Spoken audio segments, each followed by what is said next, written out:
ఈ విధంగా అనేక రకాల దుర్మార్గాలు, అనేక రకాల అగత్యాలు, కొంతమంది ఆ ముస్లిం పెద్దలు ఎవరైతే ఉన్నారో, ఎవరైతే రాజకీయం చేస్తున్నారో, ఎవరు నాయకత్వం వహిస్తున్నారో, ఎవరైతే అనుభవిస్తున్నారో వీళ్ళందరూ కలిసి ఒక పథకం ప్రకారం హిందూ సమాజం మీద, హిందువుల మీద, ఈ భారతదేశం మీద ఒక ఆర్థిక దాడి, అదేవిధంగా ఇక్కడ అల్లకొల్లోలు సృష్టించడం, ప్రజలను భయభ్రాంతులు కలిగించడం, తదనుగుణంగా కొన్ని రాజకీయ పార్టీలు వాళ్ళ చేతిలోకి వెళ్ళిపోవటం, వారు చెప్పిన దానికి తానా తందానా అంటాం. మరి ఈ రోజున రాజ్యాంగాన్ని గౌరవిస్తాం, రాజ్యాంగాన్ని గౌరవిస్తాం అని చెప్తున్న రాహుల్ గాంధీ కావచ్చు, మమతా బెనర్జీ కావచ్చు, మరి ఈ రాజ్యాంగ పరంగా ఏర్పడిన పార్లమెంటు రాజ్యాంగ అనుగుణంగా పాస్ చేసిన బిల్లుని మీరు ఏ విధంగా వ్యతిరేకిస్తారు? సార్, ఇప్పుడు మీరు చెప్పిన దాంట్లో సార్ కొన్ని కీలకమైన విషయాలు మాట్లాడుకుంటే, రేపటి నాడు మేము మసీదులు కట్టుకోవాలన్నా, మా పిల్లలకు మదర్సాలు కట్టుకోవాలన్నా, లేకపోతే ఇంకేదో చేయాలన్నా కూడా మాకు ల్యాండ్లు అనేది లేకుండా కేవలం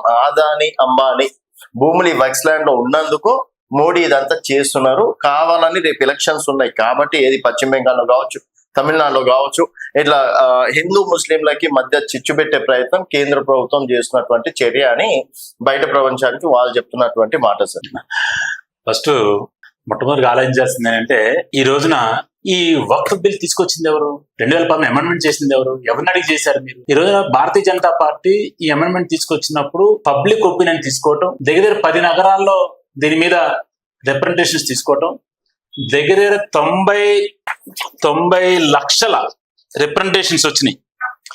తర్వాత ముస్లిం ఆర్గనైజేషన్స్ దగ్గర 13 ఆర్గనైజేషన్స్ దీంట్లో పెట్టి జాయింట్ పార్లమెంట్ కమిటీ పెట్టి ఈ విధంగా ఈ యొక్క అమెండ్మెంట్ బిల్ తీసుకొచ్చింది. ఇది కేవలం కొంతమంది రాజకీయ నాయకులు మాత్రమే, కొన్ని ముస్లిం మత సమస్యలు తప్పితే పేద ముస్లింలు ఈ రోజు కూడా మరి 39 లక్షల ఎకరాల భూమి ఉన్న వక్ఫ్ బోర్డ్ పేద ముస్లింల కోసం, వితంతు ముస్లింల కోసం, ముస్లిం పేద విద్యార్థుల కోసం, ముసలి వారి కోసం ఏం చేసిందని చెప్పి ఈరోజు అడుగుతుంది. మరి మీరు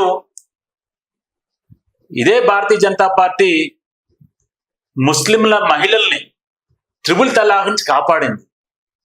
మరి త్రిపుల్ తలాక్ ద్వారా ఇబ్బంది పడుతున్న వితంతు మహిళల్ని ఈ రోజు వరకు ముస్లిం వక్ఫ్ బోర్డు ఏం చేసిందో ఈ సందర్భంగా, ఎక్కడ కూడా వక్ఫ్ బోర్డులో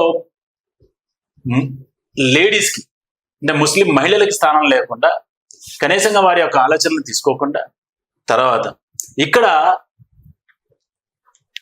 ప్రభుత్వం అంటే ఇది రాజకీయ పార్టీలు డైవర్ట్ చేస్తున్నది ప్రజల్ని, కానీ ప్రజలంతా అమాయకులు కాదు.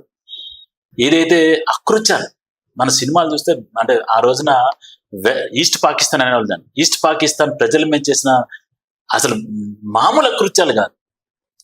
వాటన్నిటిని ఆ ప్రజల హృదయాల్లో ఉండి ఈ రోజు వరకు మాట్లాడుకోవట్లేదు.